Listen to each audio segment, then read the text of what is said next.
Sundalo, buong tapang at taas loob kong isisigaw. Pag-ibig, kapayapaan at pagkakaisa sa bayan ang dapat mangibabaw.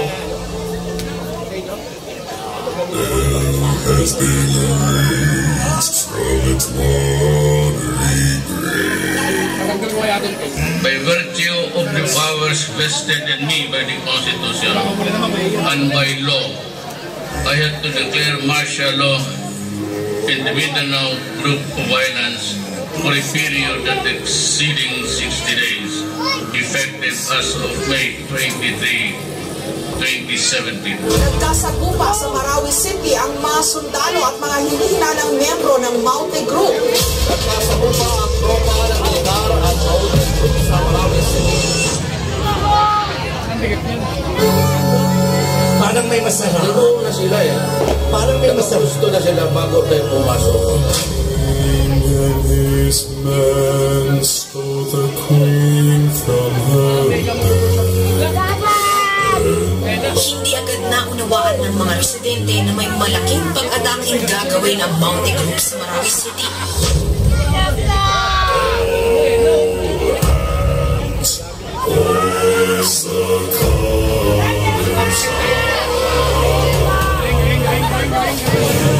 Unang araw, makikita ang ilang residente nakatitig lang sa mga lalaking nakaitim. Ang iba, sige lang sa pagbiyahe.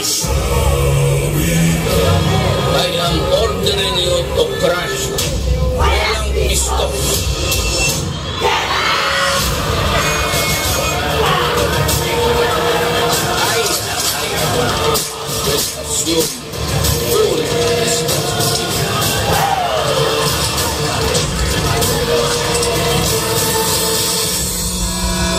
Anak, babalik na si Papa sa Marawi.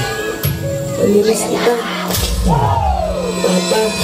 Sigura ng bakbakan ng pangahal at kamukhain ng mga residente sa pagkakalansyon. Ang matandang alatrit ko pinapot na nakakantar ang lalaki ang kung hindi sa kapito na hindi Marawi. Ito ang mga kwento sa loob ng Marawi. Dito na raw marahil ang pinakamatagal na gera sa Pilipinas sa kasaysayan sa loob ng isang lungsod. Masasaksihan natin ang malalakas ang kakailihan ng ating mga sundan. Mga teroristang sila ang pumapatid.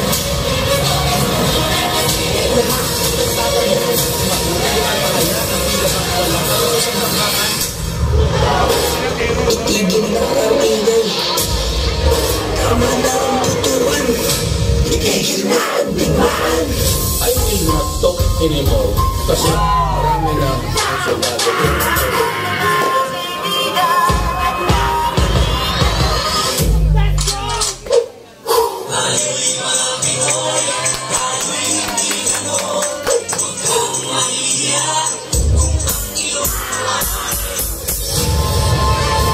Kung may isang bagay na napatunayan ng gera sa Marawi, ito ay ang pagtutulungan ano pa man ang premyo.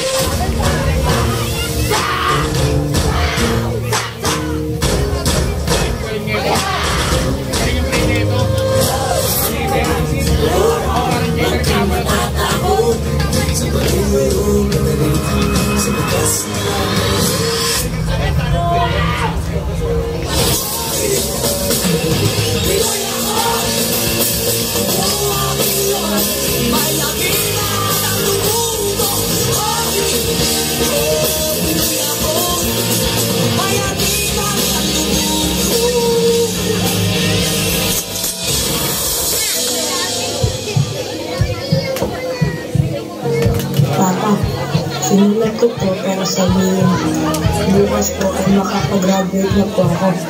Kaya po ang may salit na medalya ko ha. Ihintayin ko po kayo. Nagmamahal, anak.